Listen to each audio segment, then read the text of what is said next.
नमस्कार दोस्तों, जब बात खरपतवार नियंत्रण करने की आती है तो हमें सतर्क रहना और कुछ सावधानियां बरतनी चाहिए। हमें यह जानना आवश्यक हो जाता है कि खरपतवार कौन से हैं। यह खरपतवार चौड़ी पत्ती वाले हैं या संकरी या लंबी पत्ती वाले खरपतवार हैं।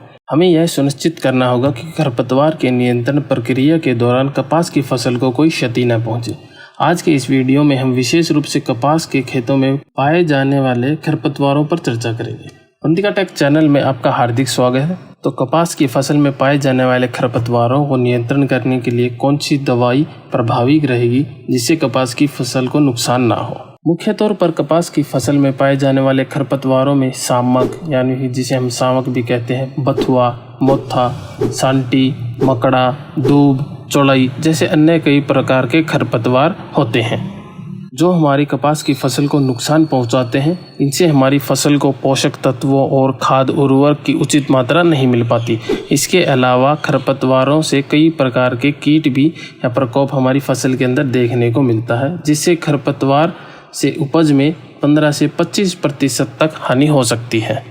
अब हम बात करेंगे सेलेक्टिव और पोस्ट इमर्जेंस हर्बिसाइड जो स्पेशल कपास की फसल के लिए डिज़ाइन की गई है। ये हर्बिसाइड्स चौड़ी पत्ती और जो संकरी पत्ती दोनों प्रकार के जो खरपतवार होते हैं उनको कंट्रोल करने के लिए सक्षम है और ये कपास की फसल में किसी भी स्टेज के ऊपर डाली जा सकती है।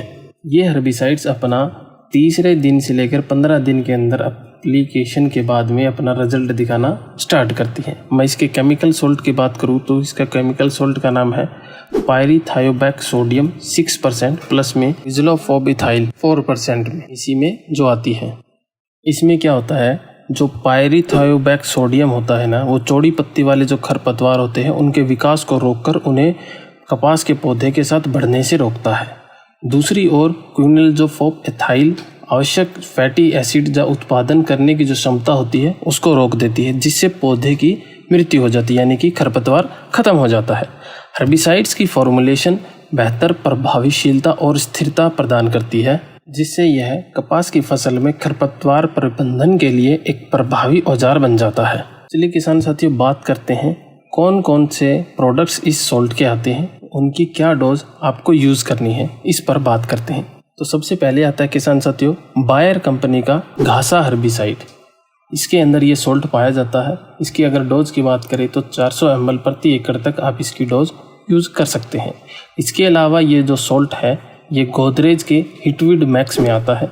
इसकी अगर हम डोज की बात करें 250 से 300 ml प्रति एकड़ तक आप इसको यूज़ कर सकते हैं। इसके अलावा किसान साथियों धानुका की डोजो मैक्स जो दवाई आती है उसके अंदर भी ये सोल्ट पाया जाता है।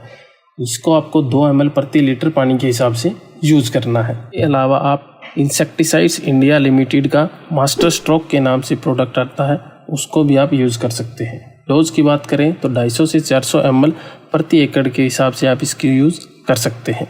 इसके अलावा किसान साथियों भारत सर्टीज का आता है वीड आउट सुपर के नाम से, 2 ml प्रति लीटर के हिसाब से आपको उसको यूज़ करना है। किसान साथियों इन सब की जो डोज है वो वेरी करती है, जैसे कि अगर कोई पौधा पुराना है यानी कि खरपतवार छोटी है या बड़ी खरपतवार है, उसके हिसाब से आप इसकी डोज थोड़ी सी कम ज़्यादा अपने अनुसार कर सकते हैं।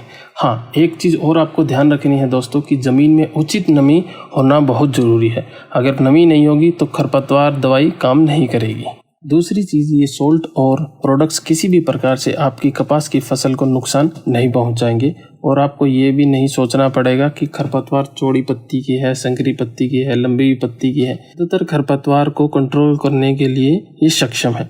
आप किसी भी कंपनी की दवाई ले सकते हैं, आपके एरिया में मिलती हो। कपास की फसल में खरपतवार प्रबंधन वीडियो में आज इतना ही। अगर आपको वीडियो पसंद आए तो लाइक और शेयर अवश्य करें और हमारे चैनल वंतिका टेक को सब्सक्राइब करना बिल्कुल ना भूलें। मिलते हैं अगले वीडियो में एक नए टॉपिक के साथ, तब तक के लिए धन्यवाद।